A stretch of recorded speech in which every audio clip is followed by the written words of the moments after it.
welcome to Nattys Crafts. I'm Natalie. I always do all the crafting. So go ahead, give the video a big thumbs up.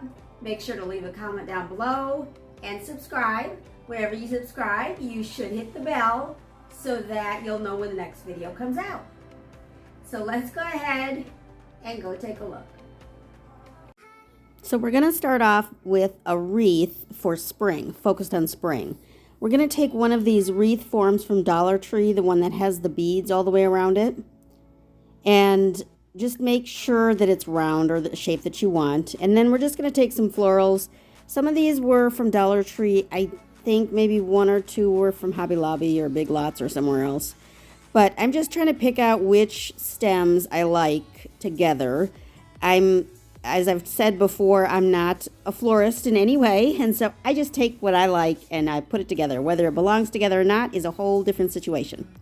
And when I was taking this one apart, this one must be from DollarTree, when I was taking this one apart, it just completely fell apart.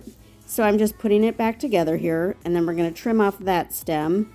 And I ended up using two of those white stems. They look kind of like lilies to me, but then when I look closer, they don't really look like lilies, so I don't know what that's supposed to be. But anyway, I'm just making a small little bundle and going to try to fill it up as much as possible. I didn't like those leaves, so instead I'm going to use kind of this summer grass or spring grass, or I don't know what they call it, but I'm going to use that instead. This is from DollarTree. I can see the tag there. I'm just going to pull a few of those stems off and put it behind the florals.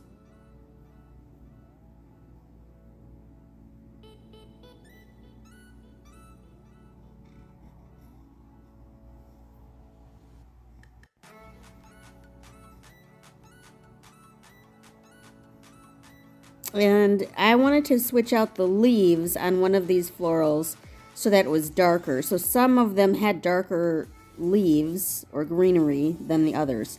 So I'm just kind of mix and matching and try to make it all the darker green.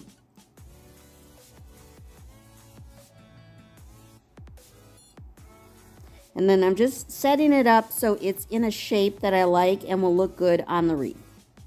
Pretty simple and easy. You've probably seen this done a million times, but just making the wreath look how I want it to look. And to keep the florals together, I'm just using a, what do you call it? Chenille stem. And just wrapping it around there to keep those florals together. And then I'm going to wrap a different stem around the wreath form and then around the florals again. So that way the florals are put together, but then they're also attached separately to that form, that wreath form. And you could probably do this with wire. It would be just as easy with wire as well. And then I decided I didn't want to see all that stem, and it wasn't a good idea for me to cut the stem because of the florals that I used, that grass stuff. So I'm going to wire the top of the florals to the top of the wreath, or to the side of the wreath there. And then I'll do the same thing at the bottom where all of the greenery or the stems are. So basically so that they don't move around and don't stick out either. And so here I'm just attaching it to the bottom. And there my boyfriend's offering me a cookie, so that's awesome. And so again, I'm just adding wire so that I can securely attach the florals to that wreath form. And then I'm going to cover up the stems with some ribbon, this gray and white ribbon I got, I believe, from Hobby Lobby when it was on clearance. It was $1.24, I believe, when on clearance. So I'm just going to mask basically those stems. Now most people would probably do this with twine. I'm not the biggest fan of twine, so I'm using ribbon.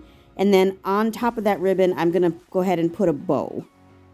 I don't want it to look too girly, if that makes sense. But I'm going to use this welcome sign from DollarTree.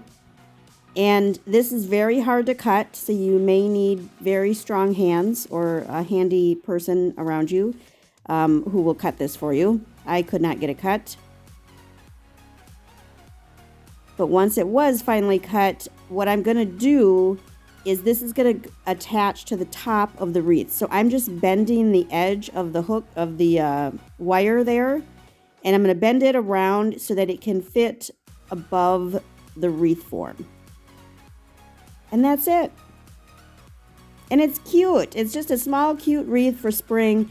It's very springy in my opinion, and it does say welcome, so it could in theory go on your front door. It'll probably go actually on my back door because my back door is glass, and so it would look fine looking at it either way.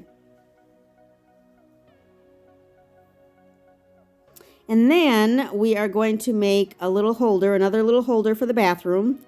And I'm going to start with this DollarTree wooden tray. It's the largest flat tray that's still $1.25.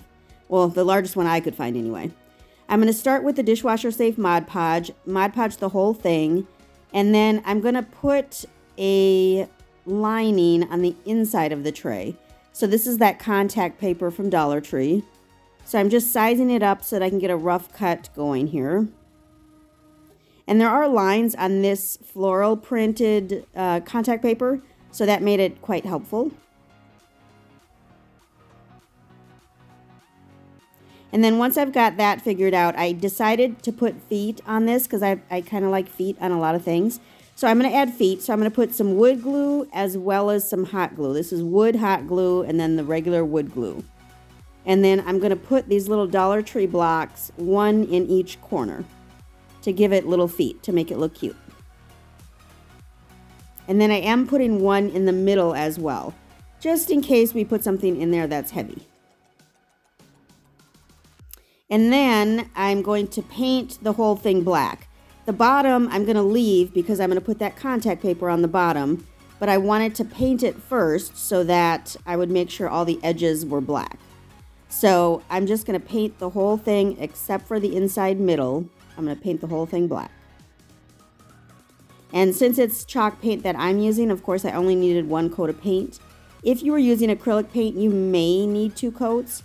Or if you want to see the wood, then you could just stain it, or even just leave it, natural like that too.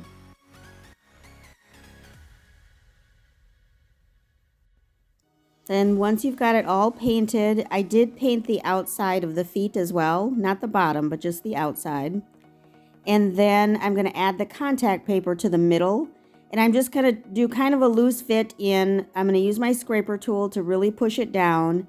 And then there's going to be rough edges. So what I'm going to do is use my cutter, my blade. This is actually a Cricut blade, but use whatever blade you have that's super sharp. It does have to be super sharp. And just cut the edges of that contact paper off. And then once I've done that, then I'm going to Mod Podge everything down. This is going to go in the bathroom, so I'm trying to make it, as waterproof as possible. Obviously, it's not going to be waterproof completely, but at least it won't be destroyed in a matter of a month or what have you. I've made a couple other trays for my bathroom, and I absolutely love them. So, this is for the other bathroom that doesn't have a tray yet. Every bathroom needs apparently 5 or 6 trays, so that's what I'm going for here. And there it is. Just some little tools inside the tray.